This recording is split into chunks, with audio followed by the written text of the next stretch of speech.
So sitting at exactly where the central bank would like to see the Naira, sitting at around 157.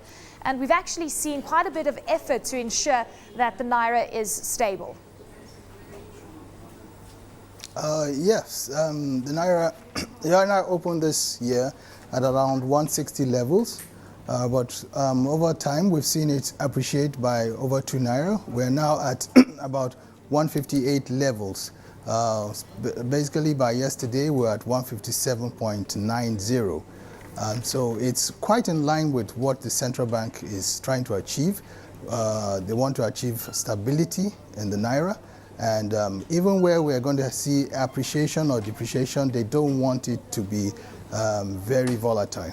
So right now, we are right where the central bank wants us to be. Well, I mean, what's interesting to note, and when you see what's happening on a global level relative to emerging market currencies, the dollar seems to be strengthening somewhat. How sensitive is the Naira to the global market scenarios, or has the central bank now been so good at intervening, if I could call it that, to ensure that we do see stability within the market?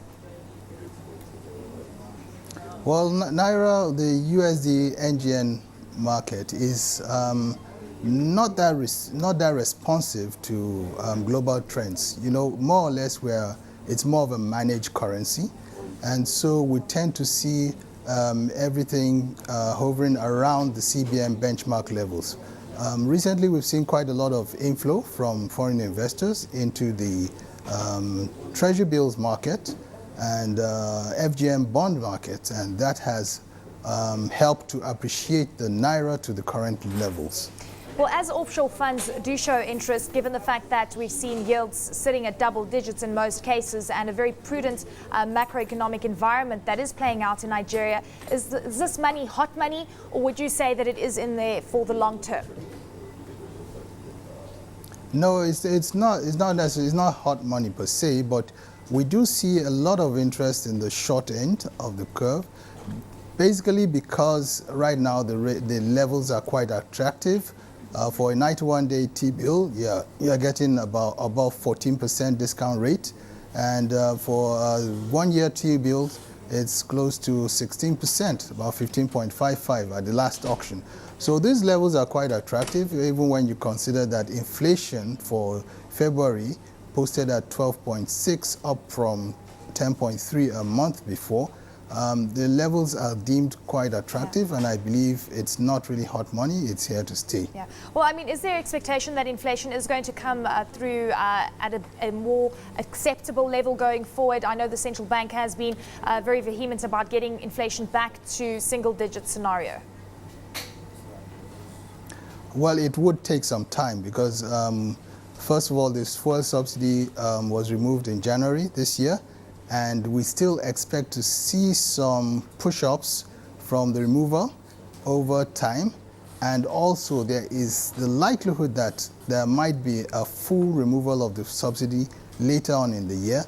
And so what analysts are predicting is that the inflation rate will probably be around 15–16% before the various initiatives by government to cushion the subsidy removal kick into place. That should have an ameliorating effect, and we should see inflation begin to trend downwards later on in the year. Well, Yomi, I mean, now that we've seen a lot of foreign inflows, it is going to naturally bring the yields down as well. At what level would you say that the yields would be unattractive to foreigners, given the increase in demand?